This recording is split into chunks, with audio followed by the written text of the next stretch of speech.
Have you ever had to figure out for yourself what your baby feeding challenges were because you weren't getting the answers you needed from care providers? Today on the Milk Making Minutes, you will hear a story from someone who felt supported by the people she sought help from, but who also needed to do a fair amount of research and self-advocacy in order to meet her baby feeding goals. If she had not found answers to her struggles, there is no telling how her story would have ended up. And some people do just as much work and don't end up finding the supporters who give the right help. Or perhaps they are giving the right help, but for whatever reason, it just doesn't work out.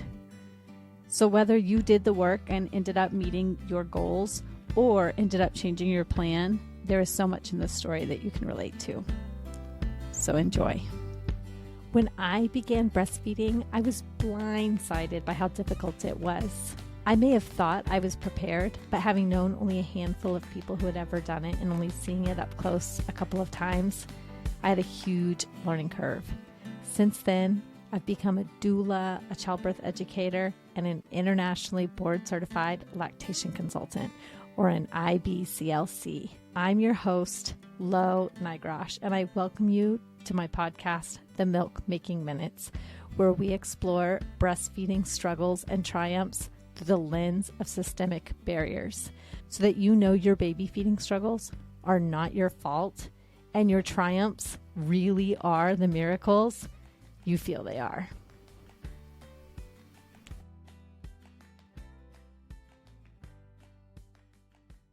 I am Tashery Reisner. I have one son. He is a little over 2 years old now, and he's still breastfeeding occasionally. And then my boyfriend and our dog as well. And I'm also a lactation professional myself. So, Yeah, great. Okay, so before we get into what feeding was like for you, tell me all about what your exposure was as you were growing up and then into your teens and your 20s. yeah, my exposure to breastfeeding, like growing up and coming into my adulthood and everything, was pretty much zero. I was the first person in my family on both sides, and probably like a couple of decades, maybe even a century. That's 100 years, right? Mm-hmm. Yeah. So in quite a few generations, I was the first person to breastfeed. I knew one or two friends that breastfed, but I never saw it in person or anything. They just talked about it. So I didn't really have any exposure to it other than like social media and like TV and all that kind of stuff before I decided to have a baby. And so as you found out you were pregnant and preparing to have a baby, what was your thinking around baby feeding and how did you come to the decision to breastfeed? I always knew that breastfeeding was better than formula because of all the things that formula just can't replicate to provide to a baby that breast milk does. So I always knew I wanted to maybe try it, but I wasn't sure like how to do it or anything like that. Pretty much I just knew everything that I had heard and seen on TV and stuff like that, heard from a few friends here and there. So I did a bunch of research on formula and breastfeeding and everything, and I decided that since it was the best route for feeding our child, that I wanted to at least try it and see if we could do it and go from there. And did you have full support from your family, from your boyfriend? Was there any pushback at all? How did that go? Yeah, I had full support from pretty much everybody. And as I was going through my pregnancy and like, learning more about breastfeeding and stuff and getting ready to have my son, I actually learned that a lot more of my friends breastfed than I had realized. So I actually knew more people that had breastfed than I thought. I had a lot of support from friends, and my family was all supportive. None of them had ever did it, so they didn't really know anything about it, but they were all on board with it and everything. Yeah, we had a big support network. My boyfriend was supportive of it and everything. So that definitely helped on that aspect. Whether you are trying to calm the monkey brain during a time of conception, while you are pregnant, or during breastfeeding or pumping, the Meditation Mama podcast has meditations designed for you. The founder, Kelly Smith, was my guest on episode 95 when she shared her own exclusive pumping story. If you are in need of some meditations for your motherhood journey, these are accessible no matter how much meditation you have done. Find them on Amazon Music, Good Pods, or wherever you are listening to this podcast right now. Great. So then, knowing what you know now about how birth can impact baby feeding, do you want to give us a little synopsis of your first baby feeding experiences and how your birth might have impacted baby Yeah, feeding? because we actually had, I call it an emergent induction because I had an induction scheduled for 41 weeks just in case he didn't come, because I knew at that point that's when the risks start to go up and stuff like that. Because I had wanted to try to keep our birth as natural as possible, to have as minimal interferences with things like feeding and stuff. But we actually ended up going to the hospital because I thought that I was in labor, and I wasn't, but he was having some heart rate fluctuations on the too high end, and then they were dropping too low and things like that. So they had ran some tests, and throughout the testing, they determined that he was possibly having some breathing issues as well. So they did not want to send us home and wait to see what happens, because I was only about 1.5 centimeters dilated when I went. And our amazing OB, she came in and she was like, "We're not going to let you go home, but we are going to get your baby out and make sure that he's safe and everything like that." So it was scary, but she helped ease our nerves in that aspect. And at that time, I didn't know all the things I know now about how births can affect your breastfeeding. So I wasn't aware that even just having an induction compared to going into labor naturally can really affect things. We had a fairly normal, I would say, labor and delivery. His first feed, we didn't get to do the breast crawl or anything like that because I actually didn't know about it yet.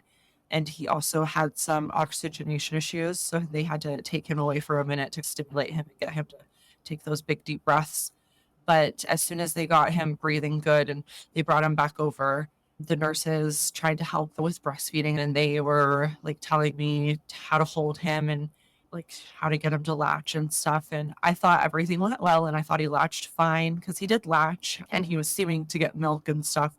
So everything seemed normal. It didn't seem like we had any issues. And as far as like our labor actually impacting anything other than just that first, like the timing of the first feed and stuff, I don't think it had any other negative impacts. I did end up with a big oversupply, but I don't know if that was from all of the fluids from labor and things like that, or if that was because of bad advice that I was following. But my milk did come in pretty quickly, I think on like day 3 postpartum or something like that. So everything seemed to be happening normally, despite the not natural labor process that we had. Okay, great.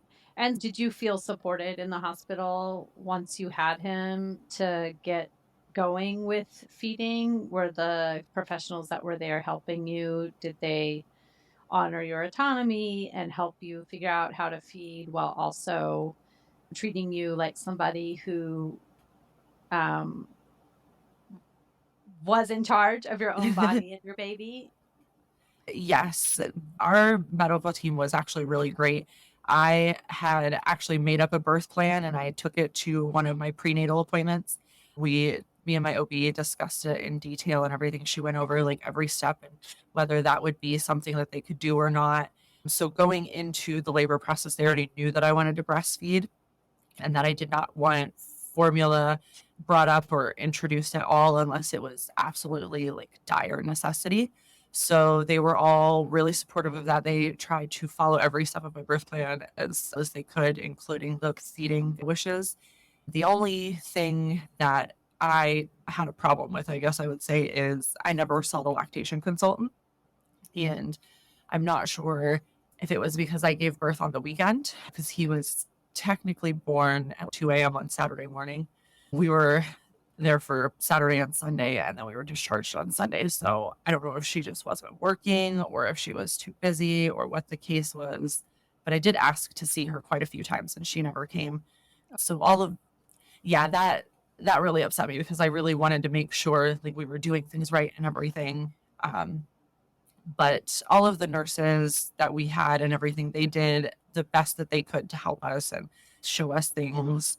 My one postpartum nurse, Bonnie, she was amazing. She got us nipple cream. She got us nipple shields. She actually showed me how to use the nipple shield too, because I didn't even know that they were a thing until she brought them to me. So she showed us how to use those and everything, helped us come up with some positions that would help. She was very helpful and supportive and knowledgeable for not being a lactation professional. And were you experiencing pain? Is that why she brought the nipple shields? She brought them initially. I honestly can't even remember why she brought them initially. I think we were having problems getting him to latch on one side. So that's why she brought them in. And then I ended up needing them because after almost 24 hours of nursing, my one breast, my nipple was so sore that when it came time to feed him that night, I looked at my boyfriend and I was like crying. I was like, I don't think I can do it. Like it hurts. And I know that part of that was just the newness of breastfeeding and being sore, but also we came to find out later that he had a tongue tie. So I think some of that played into it as well.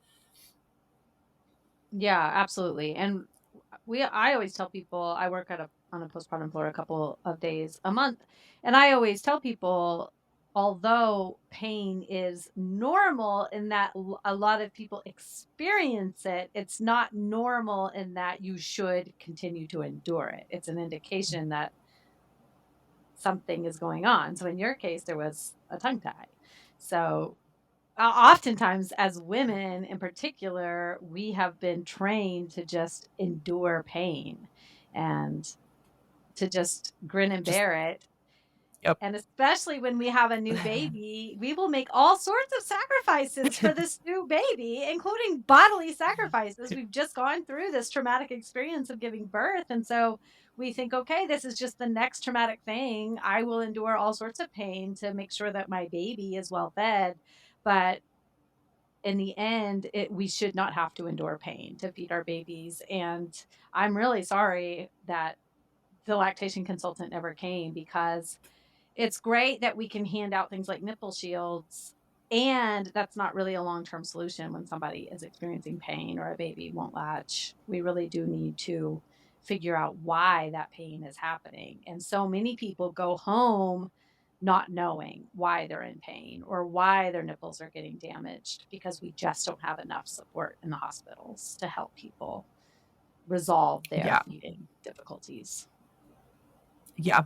Because nobody told me that breastfeeding, there was some pain initiated, but it's not normal at that level.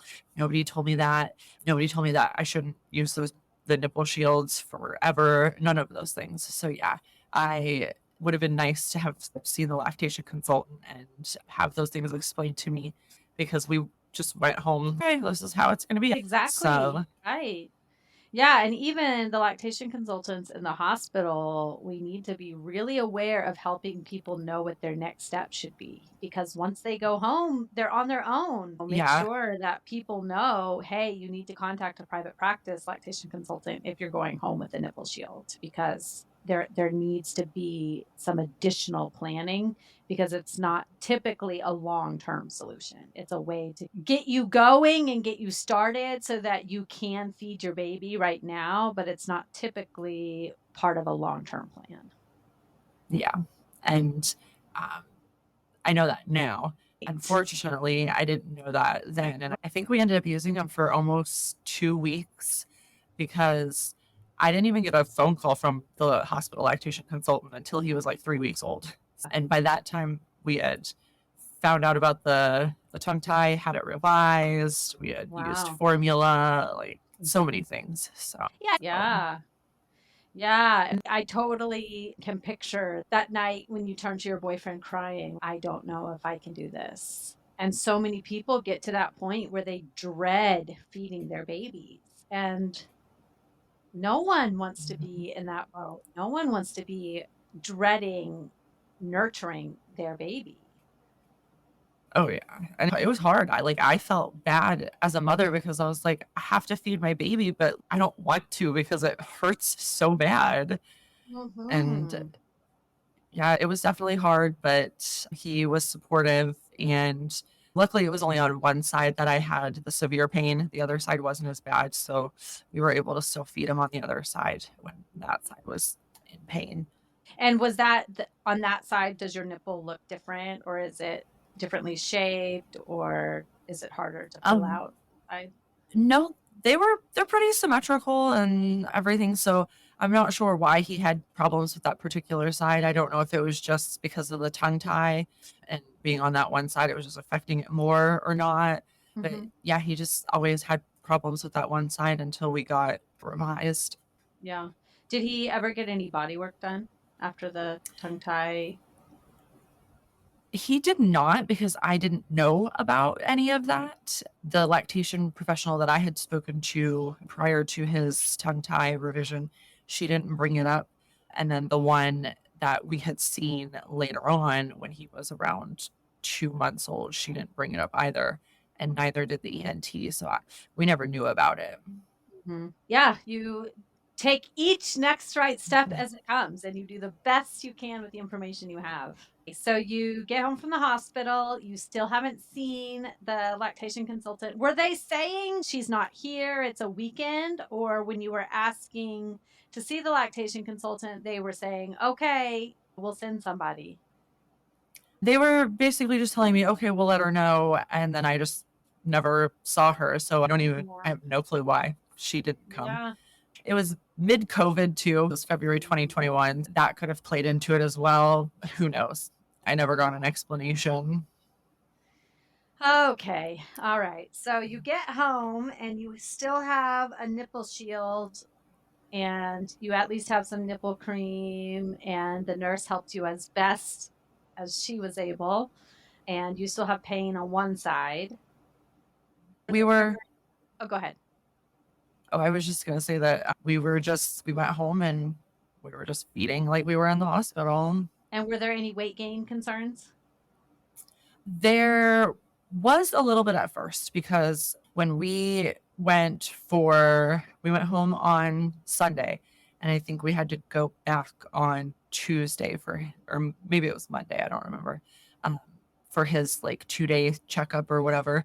And when we left the hospital, he had actually only lost like 3 ounces or something. Like he lost a very small percentage. They were all impressed with that because they said that normally babies lose around 10% of their weight and stuff like that. But they said lost like 6%. So they were really happy with that when we went home.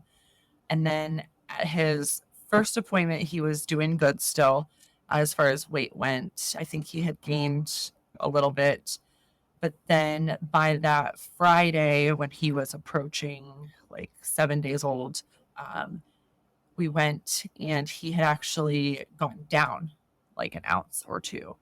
So he was still feeding quite often. We didn't do any weighted feeds because at that point I still hadn't seen a lactation professional and I didn't even know about weighted feeds at the time either. So we didn't know how much milk he was actually removing, but we knew that he was getting milk. I knew I had a crazy supply. I was like super engorged and I was feeding him all the time and I was getting like an ounce or two with a haka on the other side. So like I knew that there was plenty of milk. But when we went to that appointment on Friday, they suggested to try supplementing after his feeds. So just feed him and then give him like an ounce or two of formula if he wanted it. Like they didn't tell us to force it or anything. They just said if he wanted it, if he didn't, then we didn't have to give it to him. And then we would do that all weekend, and then we had to go back that Monday for a follow up. And he had actually gained weight. We had went through. I just happened to have one of those like 32-ounce ready made formulas that somebody had given us while I was pregnant. So we went through one of those through the whole weekend. and he had actually gained weight um, over the weekend. So they were happy with that. They said we could stop supplementing, but they weren't really looking into any issues. I had actually been the one to ask on the Friday appointment if they thought that his lip had a lip tie, because I thought he had a lip tie. I didn't know about the tongue yet. And so they wrote us a referral for the ENT for that to get like a confirmation. And we had that appointment on Tuesday after the follow up with the weight. So we went to that appointment, and his ENT was amazing. And he actually explained that his lip tie was not severe enough to cause any issues, and he would probably grow into it as he got older and stuff. It shouldn't ever cause a problem. But he did tell us that he looked in the rest of his mouth and he found a posterior tongue tie, which I had never heard about those. I had only known about the anterior with the front, which is typically what most people think of when they think of a tongue tie as well. He explained all of that to us and how that could be affecting his nursing and how that can later on affect like solid feeding and things like that as well. And he asked us if we wanted to have it revised there. So we did. And he let us nurse for, I think, like 15, 20 minutes. And then he came back in and asked us if things felt better, how he was doing. It was like an instant night and day difference nursing after he revised the tongue tie. Wow. Yeah. So you were no longer in pain? There was still a little bit of pain because I was so sore because he was only like, I think 8 or 9 days old at that point. But it wasn't, I could feel the difference in the latch. Like it wasn't as pinchy and things like that. So like I could just automatically tell that something was fixed that was causing a problem. Wow. Yeah. That's amazing. It was. And I was so relieved because I was like, oh, yay. Like, hopefully we don't have to deal with this pain any longer. So, Yeah, that makes a big difference. We should not have to suffer through pain. So the fact that you were able to get that resolved so quickly after the tongue tie revision is pretty amazing. yeah, I was definitely happy because I didn't know that it was going to be that quick of a result. And like I said, I didn't even know that he had a tongue tie or that was an issue. So it was really nice having answers and results so quickly that day. And he used scissors at the ENT. Yes, he did use scissors. I don't know if they have a laser in that office or not. He never specified or asked if we preferred a method. Yeah, my understanding is that typically at an ENT it's going to be scissors, and at a dentist it'll be a laser, but somebody can correct me if I'm wrong. Yeah, I don't really know the difference. But yeah, he used scissors and there wasn't a lot of bleeding. I thought there was going to be, but it was a lot less than I thought. And did he give any guidance on aftercare, what you should do to care for his tongue? Yes, he gave us some instructions on finger stretches and stuff to do for, I think he said like a week to two afterwards, just to make sure that the scar tissue doesn't heal back. Was that difficult to do? It wasn't as hard as I thought it was going to be. It was still hard because you have to shove your finger in an infant's mouth, but it was not as hard as I thought it was going to be. Parker was actually really cooperative for the most part. Yeah, yeah. And how frequently did you have to do that throughout the day? No, we did it twice a day, I think. He had us doing it. Some days we forgot and only did it once, but we didn't have any issues with any scar tissue forming back or anything like that. Yeah. This is another part of tethered oral ties that is highly controversial and that changes from provider to provider. So I like to hear what different providers say, because some people say, don't do anything. And some people say, do the stretches 10 times a day or every 2 hours. And some people say, do them for a week. And some people say, do it for 2 months. So it's really variable what the aftercare looks like. And it's so understudied that it's really hard to know what is the evidence-based information to give. And probably different babies are going to need different aftercare instructions. Anyone who is thinking about getting a tongue tie corrected, they may need to just tune into their baby and say, is the scar tissue looking good? And Yeah, and base what they do off of their individual baby. exactly. Every baby's different. Mm-hmm. Everybody's body heals differently. So, yes, Yeah. definitely follow your baby's lead on And what you need to do. you had worked with an IBCLC before you saw the ENT, or not until after? Because you've mentioned seeing Um, a couple of IBCLCs. I spoke to a CLC. I reached out to her probably, I think it was probably Friday after we got the formula supplementation instructions. And I just talked to her throughout the weekend and like any questions I had. Like I asked her and stuff because I had questions about like how to feed them and when to feed them because they were just like out 20 minutes on each side and every 2 hours, blah, blah. So I was like, okay, am I supposed to be like doing, am I supposed to do 20 minutes and then stop and then switch to 20 minutes on the other? Because that's what I had been doing for his first like week and a half of life and everything. So I reached out to her with all those kind of questions that I had about like his weight gain and the formula and like how to feed him and stuff. And she was really knowledgeable. She was still going through the process to become an IBCLC, but she was a CLC.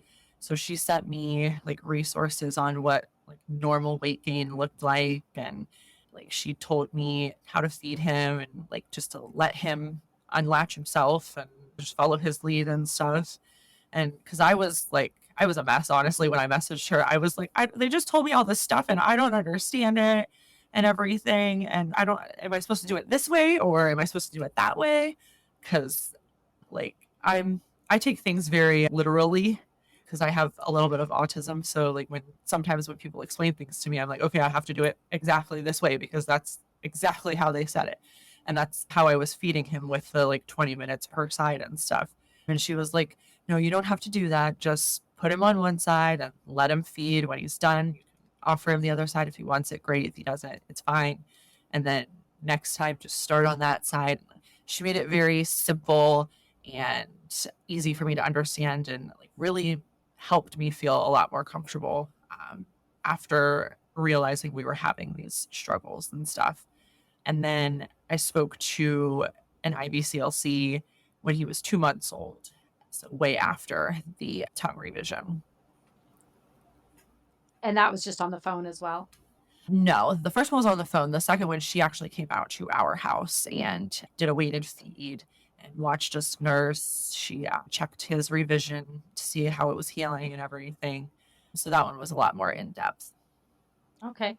And how did you feel after seeing her?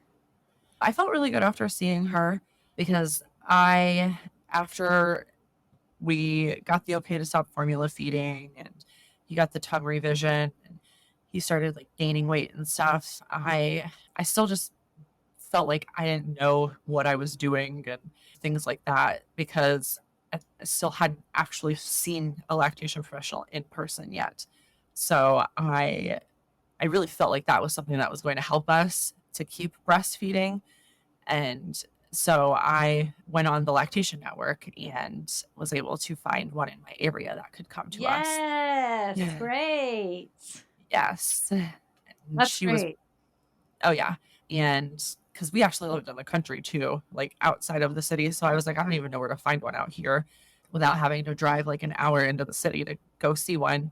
So it was definitely wonderful. The lactation network made it very easy to find her and she came out and was really awesome. She was very nice and knowledgeable and made us feel really comfortable. And I think if it wasn't for those two women, we probably wouldn't still be breastfeeding at 28 months old. As you hear from Tashery's story, working with a lactation professional really can make or break your breastfeeding experience.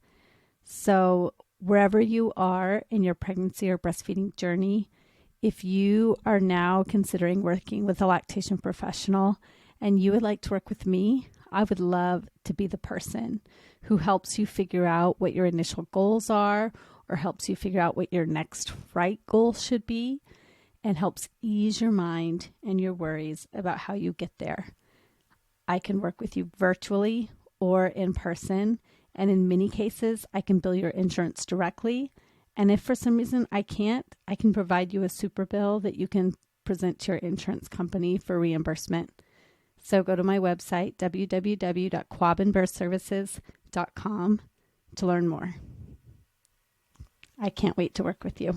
So that was about 2 months postpartum. And so anything else that came up in your 28-month journey so far? We've had quite a few things. We've had probably close to 20 milk blisters. And then I've had mastitis like 4 times. Oh and my I've, God. yeah, and I've probably had 12 clogged ducts. We've had a lot of issues, Oh, but we've just kept chugging along and just keep going. So it's to anybody who does have a lot of issues around lactation, if you want to keep feeding, it's possible. As somebody who has had plenty of issues, I haven't had any of the severe ones that I've heard other mothers have had, but I've still had lots of issues along the way, and we're still going. And I don't know when we're going to stop. We're doing the baby-led weaning on it, so we'll see when he's ready to be done. Yeah. So you mentioned that you had oversupply, which is probably why you've had mastitis so many Oh, yes. times and the milk blisters. So tell me, how have you dealt with the oversupply? And then what was the care like when you did get the mastitis, and how did you care for the milk blisters? The oversupply, I didn't realize I had an oversupply until I was like months into feeding, and I was like, I have thousands of ounces of milk. And I like was watching videos on TikTok, and I was like, this isn't normal. So I clearly have an oversupply. And I didn't do anything to regulate it. We actually moved when my son was around 5 months old.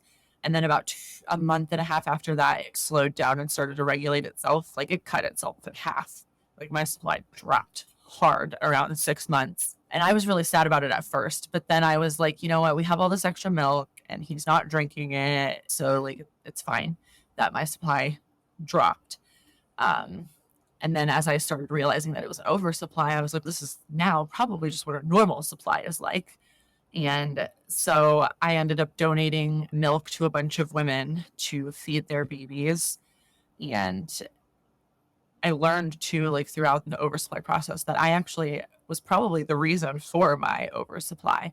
Some women just naturally have an oversupply, but I don't think that was my case, because I was following the popular trend on TikTok that I had seen at the time, where everybody was telling women to latch their baby on one side and then take your haka and suction it to the other side. And having not seen a lactation consultant or anything, and social media, if it's on the internet, it must be true and stuff like that. So I was like, okay, I want to save all that milk, but I didn't realize that when you use the haka with the suction, you're actually using it like a normal pump. And so I was telling my body that I was feeding 2 babies at the same time when I wasn't. So after I learned about that, I stopped using my haka while I was feeding. And that actually helped lower my supply, I believe, a little bit too. And just over time, it's gradually leveled out. I stopped leaking milk all the time and stuff. Like I woke up one morning and like my whole bra was soaked. My milk pad was like dripping. It was crazy. I was like, oh my God. Like at first I thought somebody had popped my boob. I was like, oh my gosh. But once it regulated and got normal, everything like got better. We only had a few milk blisters after that. And I believe that could have been like positioning and way that we were feeding, because it was always on the same side. and I was always feeding him in like the same position on that side and stuff. And so I did research as we were coming up with all of these clogs and milk blisters, and I learned that can be a cause of clogs and milk blisters is feeding on the same side and a lot of like compression and stuff, because we were side lying and I would always feed on the one side that we were laying on. Every now and then I would roll over, but if we were in bed, it was almost always the one breast. I was like, that's probably what did that. So we started switching sides and making sure that I wasn't like laying on that one side all the time and things like that. And that helped prevent those blisters and things as well. And as far as the care for the blisters and the mastitis, I just did a lot of heat and breast massage. I did a lot of trying to pump it out. I think the first time that I had mastitis was probably the worst time that I had it. And that was actually when he was about 2 weeks old. I had slept through a feeding because my boyfriend had woken up and taken him and fed him a bottle. And so I just slept for 4.5 hours. And then I woke up and I was like, oh, like gorge, I gotta feed the baby or pump or something. So I got rid of some milk. And then a few hours later, I had a warm spot on my chest and it was like itchy. And I didn't really think anything of it because I have dry skin and stuff. So I was like, maybe I just have a little eczema patch or something. But it started to hurt as the day went on. And I was actually out grocery shopping with my son and I was baby wearing him. And I was like, I feel like I have a fever. Like my whole body hurt. I was like chills, cold. I just remember like it was so hard to push the grocery cart through the store. And I was like, something's not right. So we hurried up and finished shopping, went home, and I was like doing research and I was like, I think I might have mastitis. So I called my doctor and she called in some antibiotics and stuff. And luckily there was like one 24-hour pharmacy left in the middle of COVID. So I was able to get some antibiotics at 10:30 at night. And after I started those, like it started instantly clearing up. So that's the one thing I find so crazy about mastitis is it comes on so fast. And then once you start treating it, it clears up so quickly as well. Yeah. And then you got it 3 more times after that? Yes, but they weren't as bad. The clogs were not as severe, and I didn't get the feverish symptoms and things like that with it. So I actually didn't even need antibiotics for the last 3 times. I was able to just work it out on my own. Okay. Wow. Yeah, mastitis is no joke. No, like I said, I was so surprised because it all happened so quickly. Within maybe a 6-hour, 7-hour time period, I went from like feeling perfectly fine to feeling like I had just been smacked with the flu. Yeah.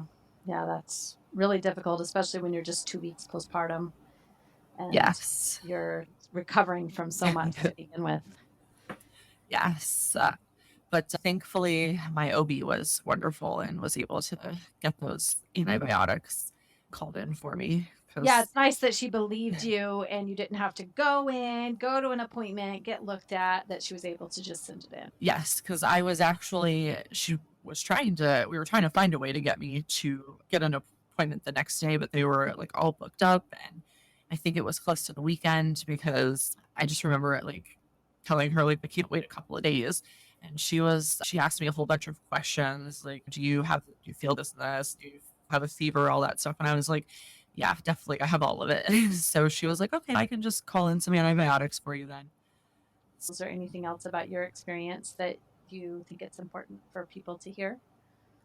Yeah, there's a couple of things. I always tell mothers, if you have a lactation issue, please go to a lactation professional, your pediatrician or your OBGYN or your family doctor. They know a little bit about breastfeeding, but unless they're attending the courses and trainings and things that we're attending day in and day out all year long, then they're not going to be up to date on everything. And so they're not going to have the best information and they probably won't be able to help you because I don't know how many doctors told me, I don't know, when I asked them a breastfeeding related question in my son's first year of life, because I had to have a surgery and I had to have a radioactive procedure to confirm that surgery. And so many doctors were like, I don't know if you can breastfeed after being injected with this radioactive material. And I was like, that's wonderful. Thank you so much. So if you have breastfeeding questions or problems, go to a breastfeeding professional. And then the other thing that I like to tell mothers is breastfeeding is not supposed to be painful and hard like everybody makes it out to be. And so if it is, that you probably have a problem that you need to seek help for. Because I hear so many mothers say, it was so hard and it was so painful, I just gave up, or I didn't know who to talk to for help. So I just switched to formula because it was easier. And so many mothers are sad and beat themselves up because they feel bad that it was too hard and they couldn't keep going. So if you feel like it's too hard or it's too painful or something, reach out to your lactation professionals because they can help you and they can make sure that you breastfeed as long as you want to. Because myself and my son are absolute proof of that. Without our lactation professionals, we probably would have stopped at 6 months, if that. Yeah. And if you aren't able to meet your goals, whether you've met with a lactation professional or not, it is not your fault. It's a systemic problem. Yes.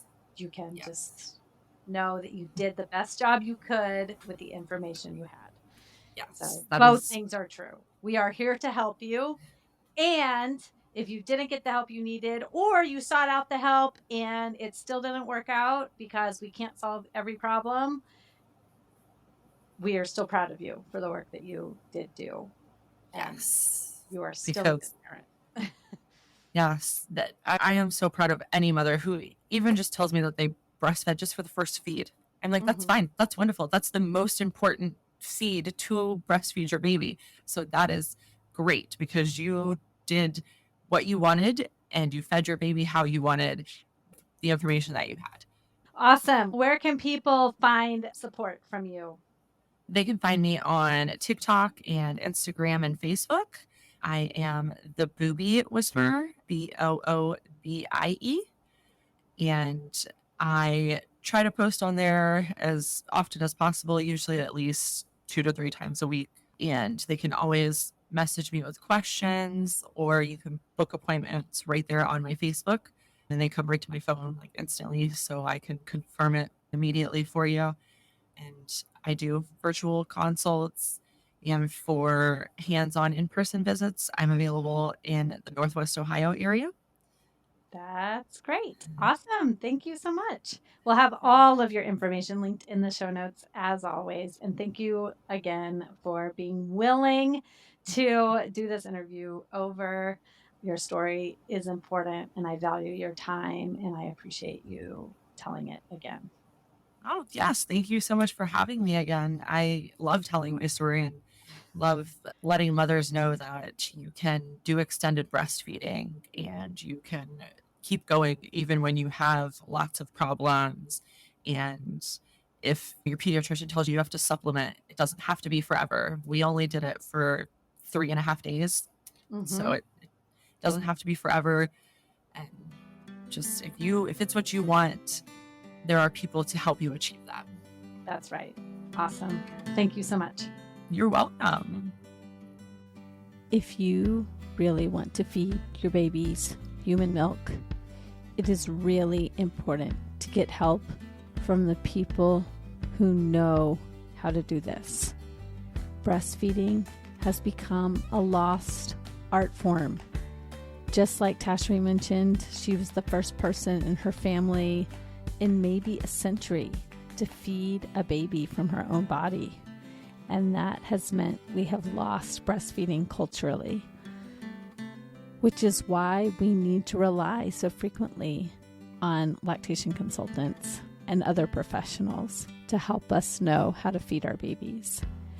And often providers like pediatricians and nurses don't know what they don't know when it comes to baby feeding.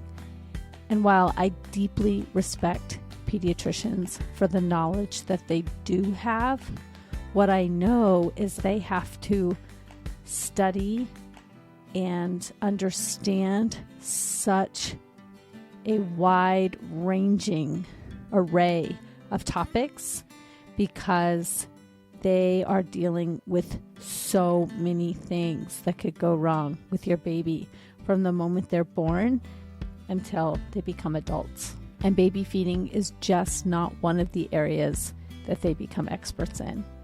And so if you are looking to understand how to improve your situation with baby feeding and you do not have people in your life who are really helping you do that on a personal level, then reach out to people who really can.